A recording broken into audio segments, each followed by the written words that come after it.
안녕하십니까. 반갑습니다. 저는 오늘 의료 소프트웨어 인허가 전략이라는 주제로 강의를 진행하게 될 김진준이라고 합니다. 목차입니다. 우선 강의 개요 및 소개부터 시작해서 인허가의 전략의 중요성, 의료기기 소프트웨어 정의와 규제 환경, 의료 소프트웨어 핵심 규제의 표준, 그리고 QMS 구축, 품목 허가, 신의료기술 순서대로 진행하도록 하겠습니다. 네, 간단히 제 소개를 드리면 저는 팩스라고 하는 의료 소프트웨어 개발을 시작으로 RA/QA 팀장, 경영전략 팀장을 거쳐서 제품 개발부터 인허가, 사업화 전략까지 다양한 경험을 쌓았습니다. 이러한 경험을 바탕으로 오늘 여러분께 실질적인 도움이 될 수 있는 내용을 전달해 드리고자 합니다. 네, 오늘 강의의 주요 목표는 다음과 같습니다. 첫째, 의료기기 인허가 전략의 중요성을 이해하고요. 기업의 사업화 전략에서 인허가가 차지하는 핵심적 역할을 파악하는 것입니다. 둘째, 의료기기 소프트웨어 정의와 분류, 그리고 관련 규제 환경의 변화를 말씀드리고요. 셋째, QMS와 국제표준, ISO 13485, 62304, 14971 등의 표준에 대한 실무 적용 방법을 알아보고요. 넷째로는 실제 기술 문서 작성과 임상평가 작성과 관련된 주요 사항을 설명드리고 실무에 바로 적용할 수 있도록 지식을 습득하는 데 중점을 두도록 하겠습니다. 오늘 2시간 강의는 많은 내용을 다루기 때문에 깊게 다루기보다는 전반적인 내용을 다루는데 그 중점을 두었습니다. 일반적인 기술사업화 프로세스 관점에서 인허가 전략의 중요성 한번 살펴볼 텐데요. 일반적으로 기술사업화 프로세스라고 하면 크게 사업화를 두 단계로 나눌 수 있습니다. 그러니까 왼쪽에 있는 기술 자산, 그리고 오른쪽에 있는 사업화, 그러니까 연구개발로 만들어진 기술 자산이 판매 가능한 형태로 허가를 받고 실제 사업화로 연결되어야지만 진정한 의미가 있습니다. 따라서 인허가 전략은 회사의 제품의 사업화 전략의 핵심이라고 볼 수 있습니다. 특히 의료기기 산업에서는 환자의 생명과 직결된 제품의 특성상 더욱 엄격한 인허가 절차를 거쳐야 합니다. 이는 단순한 규제를 넘어서 시장 진입의 필수이자 경쟁 우위 확보의 수단이 되고 있습니다. 그렇다면 인허가 전략이 왜 중요한지 다시 한번 구체적으로 살펴볼 텐데요. 첫 번째로는 시장 진입의 관문이라고 보실 수 있습니다. 인허가를 받지 못한 제품은 시장에 출시하는 것 자체가 불가능하고요. 특히 저희가 다루는 바이오, 의료기기와 같은 규제 산업에서는 이것은 절대적인 전제 조건입니다. 둘째, 타임 투 마켓, 즉 시장 선점의 핵심입니다. 인허가 과정이 지연되면 경쟁사에게 시장을 뺏기고 기회 상실로 이어집니다. 세 번째로는 실질적인 R&D 성과를 창출하는 마지막 단계라고 볼 수 있습니다. 기술 개발이 시장의 매출로 연결되는 사업화의 완성이 바로 인허가라고 볼 수 있습니다. 넷째로 정부 평가와 지원과도 연계가 됩니다. 기술 이전이나 투자 유치 심사에서 인허가 획득 가능성은 핵심적인 평가 요소로 적용되고 있습니다. 마지막으로 비용 및 리스크 관리 측면입니다. 체계적인 의료 인허가 전략은 불필요한 비용과 시간 손실을 최소화하고요.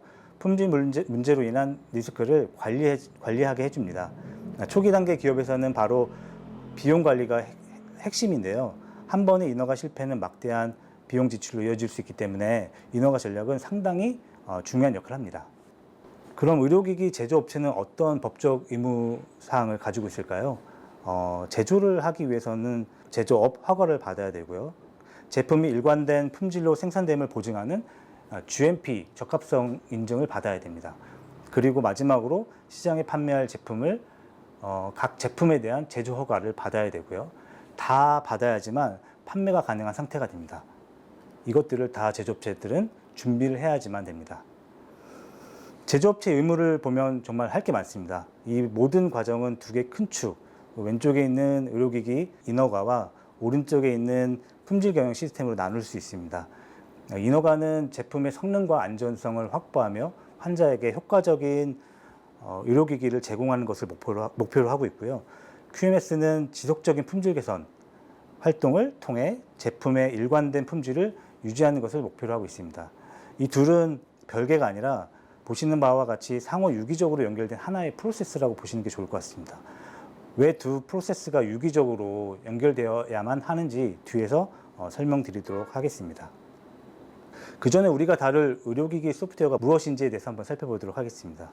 우리나라 의료기기법 제2조에서는 의료기기를 질병의 진단, 진료, 치료, 예방 등의 목적으로 사용되는 소프트웨어 또는 이와 유사한 제품으로 정의하고 있습니다. 의료기기 소프트웨어 허가심사 가이드라인에 따르면 의료기기 소프트웨어는 의료 목적으로 사용하기 위해 개발된 소프트웨어를 말하고요. 의료기기에 내장되어 기기를 제어하는 내장형 소프트웨어와 의료용 앱 등이 모두 포함됩니다. 내장형 소프트웨어라고 하면 하나의 그 어떤 에너지를 제어하는 기능, 생체 신호를 측정하거나 분석, 진단하는 기능, 데이터를 변환하고 전송하는 기능, 그리고 환자 정보를 화면에 표시하는 기능 등 다양한 기능적인 특성을 가지고 있습니다. 참고로 FDA에서는 이런 소프트웨어를 Software as a Medical Device, 즉 SAMD라고 부르고 있습니다. FDA 정의에 따르면 SAMD는 하드웨어, 의료기기 일부가 아니면서 하나 이상의 의료 목적을 수행하도록 의도된 소프트웨어를 의미합니다. 스마트폰 앱이나 클라우드 기반의 분석 소프트웨어, 최근에 있는 여러 가지 AI 진단 소프트웨어, 이런 것들이 대표적인 예시라고 볼 수 있습니다. 자세한 내용은 아래 링크에 있는 FDA 가이드라인을 보시면 정의를 좀 더 확실하게 이해하실 수 있을 것 같습니다. 이러한 의료기기 소프트웨어는 각 국가 규제기관에서 품목과 등급으로 관리하고 있습니다. 국내에서는 이 의료기기법이 개정되기 전에는 보시는 바와 같이 의료영상 전송 장치 소프트웨어 같은 기능별로 품목을 나누고 뭐 2등급, 3등급 이런 기준으로 다 분류가 되어 있습니다. 하지만 2025년 4월 7일부터 디지털 의료 제품법이라는 법이 새롭게 제정이 됐고요. 이에 따라서 새로운 분류 체계가 적용되었습니다. 기존의 분류 체계는 아예 삭제가 되었고요. 디지털 의료 제품법이 제정된 것은 소프트웨어 특성을 더 잘 반영하기 위한 것이라고 보시면 됩니다. 관련 내용은 뒤에서 좀 자세히 설명드리도록 하겠습니다. 미국 FDA에서도 프로덕트 코드라는 시스템을 사용하고 있고요. 하단의 웹사이트에서 확인해 보면 LLZ 뭐 이런 코드로 소프트웨어 특성과 소프트웨어의 등급과 규제 정보를 확인할 수가 있습니다. 하단의 웹사이트에서 제품 분류를 상세하게 볼 수 있는데요. 보시는 바와 같이 LLZ는 레디올로지와 관련된 소프트웨어들을 구분하고 있습니다.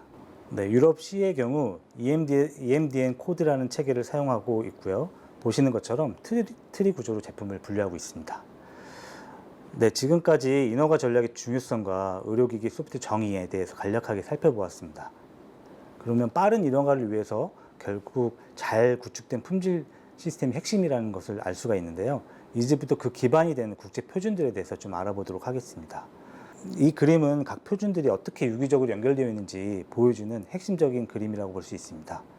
우선 왼쪽 상단에 있는 의료기기 품질 경영 시스템 ISO 13485가 있고요. 그리고 오른쪽에는 소프트웨어 라이프 사이클 프로세스에 관련된 IEC 62304, 그리고 그 밑에는 위험 관리에 관한 ISO 14971, 그 왼쪽에는 IEC 60691, 이런 표준들이 유기적으로 연결되어 있는 그림이고요. 이 표준이 핵심이고 각각의 표준은 상호 참조하면서 유기적으로 잘 연결되어 있습니다. 예를 들어서 ISO 13485에 보면 설계 개발에 관한 내용은 IEC 62304를 참고하라고 되어 있고요. IEC 62304에서 위험 관리는 ISO 14971을 참고하라고 되어 있습니다. 이렇게 각 표준들은 상호 연결되어 있고 하나의 표준은 다른 표준의 어떠한 그 상세한 설명을 가능하도록 되어 있는 구조로 의료기기 표준들은 잘 연결되어 있다고 보시면 됩니다. 최근에 의료 소프트웨어 중심으로 다시 한번 그림을 보면요. IEC 62366이라는 새로운 표준이 적용이 되어 있고요. IEC TR 80002-1과 같은 표준이 추가적으로 반영되어 있습니다. 이 그림에 있는 각각의 표준들을 대상으로 하나씩 핵심만 간략하게 살펴보도록 하겠습니다. 우선은 그 전에 ISO 9001이라는 표준에 대해서 말씀드리려고 하는데요. ISO 9001은 많이들 들어보셨을 것 같습니다. 9001은 품질 경영 시스템의 가장 기본적인 표준이고요. 목적은 산업 분야 전반에 적용할 수 있는 품질 경영 시스템의 요구사항을 정의하고 있습니다.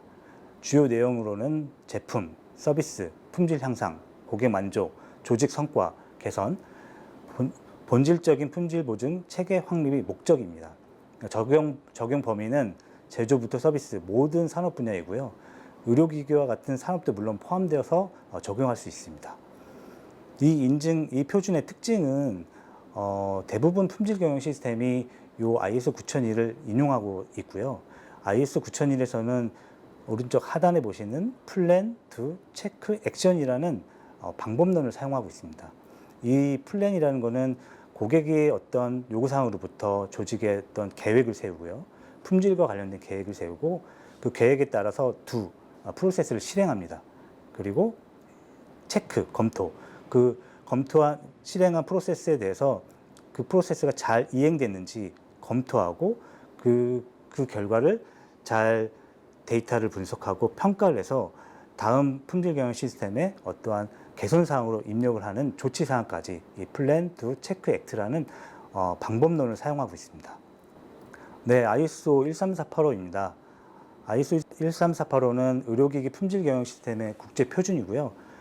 이는 의료기기 산업에 특화된 품질 경영 시스템, 국제 표준으로 의료기기의 설계, 개발, 생산 등 전 과정에 걸쳐 환자의 안전과 규제 준수를 목표로 하고 있습니다. 우리나라뿐만 아니라 유럽 등 많은 국가에서는 CE 인증의 어떤 전제 조건으로 요구할 만큼 기본적인 표준이고요. 우리나라에 있는 GMP 인증 같은 경우에도 13485 기반으로 관련된 요구사항이 잘 설계되어 있습니다. 13485는 상당히 중요한 인증이고 품질 경영 시스템, 의료 관련된 품질 경영 시스템의 핵심이라고 보시면 될 것 같습니다. ISO 13485 규정을 보시면 1절 스코프부터 8절 메저먼트 앤 어널리시스 앤 임프루브먼트까지 구성이 되어 있고요. 이 표준을 그림으로 도식화하면 이렇습니다. 아까 9001 그림하고 비슷한데요. 우선은 경영진은 QMS가 잘 구축되기 위한 인력과 자양을 할당하고 지속적인 개선 노력을 목표로 하고 있습니다.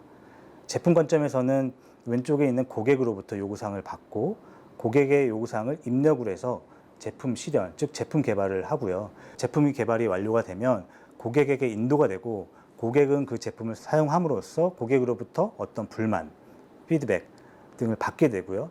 이 고객 불만과 피드백을 받아서 업체에서는 그 데이터 분석을 통한 제품 개선에 반영하게 됩니다.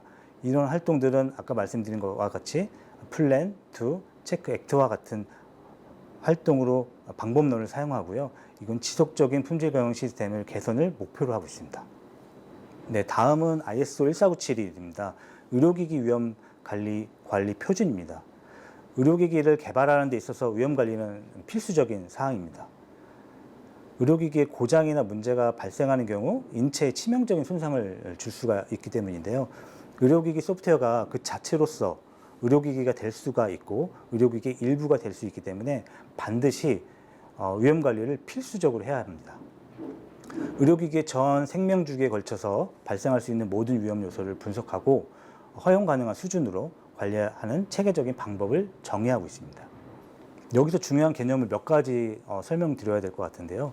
위험과 관련돼서 중요한 용어들이 있습니다. 첫 번째가 함, 위해라고 하고요. 사람의 건강에 대한 물리적인 상해나 손상 또는 재산이나 환경에 대한 손상을 의미합니다. 해저드는 우리말로 위해 요인, 위해의 잠재적인 발생 원천을 얘기하고요. 해저드 시츄에이션은 위해 상황, 사람의 재산 또는 환경이 하나 이상의 위해 요인에 노출되는 상황을 얘기합니다.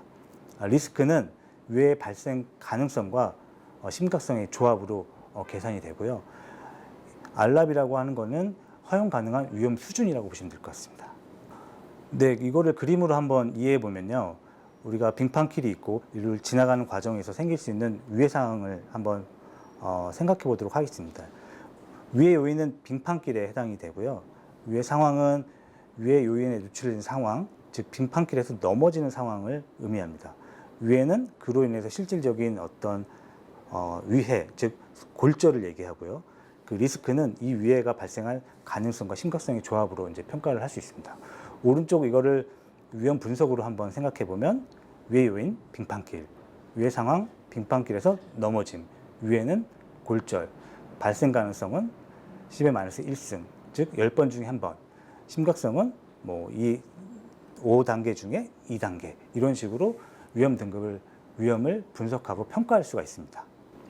소프트웨어 관점에서는 위험이 어떻게 어디서 발생할 수 있을까요? 62304라고 하는 소프트웨어 개발 프로세스를 통해서 개발 과정에서 위험 요인들이 발생할 수 있고, 실질적으로 이 제품을 사용하는 사용자 입장에서는 휴먼 에러, 그리고 여러 가지 최근에 대두되고 있는 사이버 시큐리티, 이런 각종 다양한 영역에서 위험이 발생할 수 있고, 이 다양하게 발생한 위험들은 개발 초기 단계에서부터 위험을 분석하고 위험을 평가하고 이 위험을 어떻게 통제할지, 그리고 통제하고 나서 위험을 허용 가능한 수준으로 낮춰서 관리를 하게 되고요.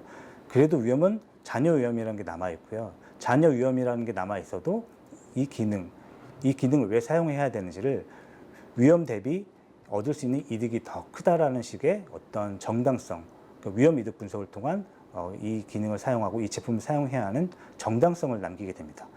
이게 의료 1497에서 얘기하는 위험 관리의 핵심입니다.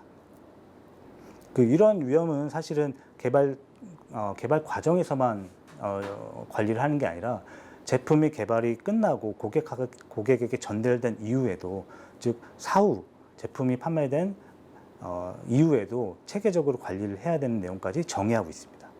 위험은 아까 말씀드렸다시피 심각도와 발생 가능성의 곱으로 계산이 된다고 했고요. 기업에서는 그 심각도와 발생 가능성의 단계를 정의합니다. 오른쪽의 그림에 보시면 심각성을 4단계로 정의하고 있고요. 그리고 발생 가능성은 5가지로 정의를 하고 있습니다. 그래서 위험을 분석하게 되면 심각도와 발생 가능성을 곱하게 되면 위험이 평가가 되고, 저 빨간색 영역으로 평가된 위험은 위험 통제를 통해서 노란색 또는 저 초록색 부분으로 낮추는 활동을 해야 됩니다.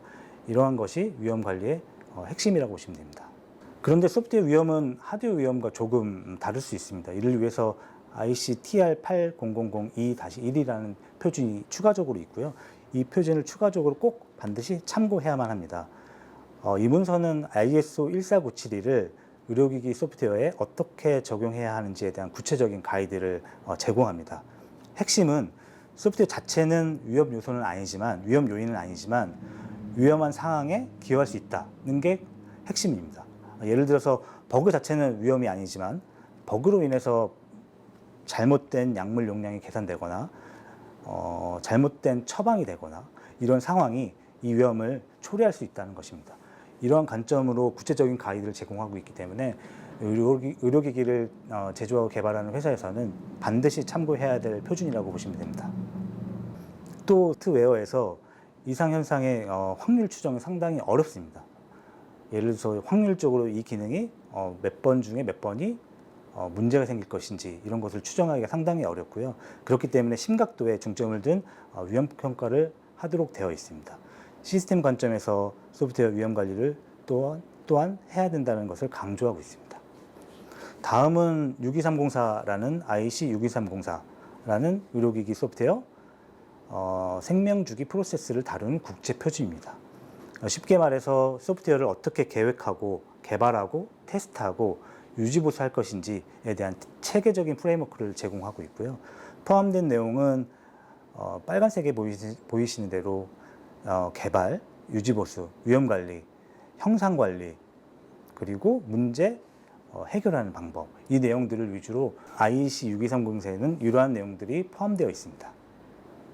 이 표준에서는 소프트웨어 안전등급을 정하는 프로세스를 제공하고 있고요. 소프트웨어의 오류가 환자에게 미칠 수 있는 잠재적인 위험에 따라서 등급을 A, B, C 세 등급으로 분류하게 됩니다. 클래스 A는 부상이나 건강 손상이 불가능한 경우, 거의 없다는 얘기죠. 클래스 B는 심각하지 않지만 어느 정도 부상이 가능한 경우, 클래스 C는 사망이나 심각한 부상이 가능한 경우, 당연히 클래스 C로 갈수록 훨씬 더 엄격한 문서화와 검증 활동이 요구됩니다. 네, 소프트웨어 62303 표준은 1절부터 9절까지 구성이 되어 있고요. 개발과 관련된 내용은 5절, 그리고 유지보수 프로세스와 관련된 것은 6절, 그리고 위험관리는 7절, 그리고 형상관리는 8절을 보시면 됩니다. 이 그림은 아까 좀 전에 말씀드렸던 그 5절에 대한 내용이고요. 실질적으로 소프트웨어 개발에 관련된 내용이고 소프트웨어 개발에 관련된 프로세스를 도식한 겁니다. 왼쪽에서 보시면 고객의 요구사항을 입력으로 받고 그 요구사항을 기반으로 하단에 보시면 개발 계획, 그리고 요구사항을 분석하고 설계 및 디자인, 그리고 검증 및 테스트, 그리고 출시로 연결되는 프로세스를 그림으로 보여주고 있고요. 이 내용은 아까 말씀드렸다시피 6230사 5절에서 설명하고 있는데 그 내용을 뒤에서 자세히 설명드리도록 하겠습니다. 네, 현장에서는 소프트웨어 업데이트 및 업그레이드와 같은 그 의료기기 시스템의 서비스 또는 유지보수와 관련된 많은 활동이 일어나고 있기 때문에 소프트웨어 유지보수 프로세스도 소프트웨어 개발 프로세스 못지않게 상당히 중요합니다. 소프트웨어 유지보수 프로세스는 개발 프로세스하고 유사한데요. 입력되는 고객의 요구사항이 좀 다를 뿐입니다. 왼쪽에서는 개발에서는 고객의 요구사항이 입력사항으로 들어오지만 이 유지보수 프로세스에서는 유지보수와 관련된 요구사항이 들어옵니다. 그 유지보수와 관련된 요구사항이 들어오면 기존의 개발 프로세스와 동일하게 진행되지만 실질적인 소프트웨어 변경 활동이 일어납니다. 그렇기 때문에 이 62304에서는 변경 관리에 대한 내용도 핵심으로 다루고 있습니다. IC 62304는 소프트웨어 개발 계획부터 요구사항 분석, 아키텍처 설계, 코딩, 통합 및 테스트, 통합 및 시스템 테스트, 그리고 최종 출시까지 전 과정을 정의하고 있다고 말씀드렸습니다. 이 과정은 흔히 V 모델이라고 하는 모델로 시각화가 되는데요. 왼쪽은 개발 단계, 요구사항부터 설계 코딩, 오른쪽은 각 단계에 대응하는 검증 단계, 단위 테스트, 통합 테스트, 시스템 테스트가 있습니다. 그리고 최종적으로는 사용자의 요구를 충족했는지 확인하는 인수 테스트, 즉 유효성 확인을 거치게 됩니다. 각 단계에서는 주요 산출물도 정의를 하고 있습니다. 각 단계별로 산출물을 정리한 표인데요. 이런 산출물들은 기업의 특성에 따라서 더 세분화가 될 수가 있고 기업마다 다르게 정의가 될 수 있습니다. 사실 모든 ISO, IEC 표준은 완만 정의가 되어 있다고 볼 수 있습니다. 그냥 뭘 해라 뭐 이런 식으로 되어 있고요. How to에 대해서는 사실 정의가 되어 있지 않습니다. 요구사항을 수집하고 요구사항 명세서를 만들어라, 여기까지만 설명이 되어 있지 How to는 정의되어 있지 않습니다. 이는 기업의 상황에 맞게 How to를 정의해야 함을 의미합니다. 뒤에서도 설명드리겠지만 기업의 상황, 제품의 특성을 고려해서 How to를 잘 정의하고 제품의 프로세스, 최적의 프로세스, 최고가 아닙니다. 최적의 프로세스를 구축하면 됩니다. 마지막으로 IC 62366 의료기기 사용성 공학 적용입니다. 이 표준은 사용자의 어떤 부적절한 사용성으로 인해 발생하는 사용 오류를 예방하기 위한 것이고요. 사용자가 의도치 않게 실수하거나 지식이 부족하여 착오를 일으키는 것을 방지하기 위해 사용자 인터페이스를 체계적으로 설계하고 평가하는 프로세스를 요구하고 있습니다.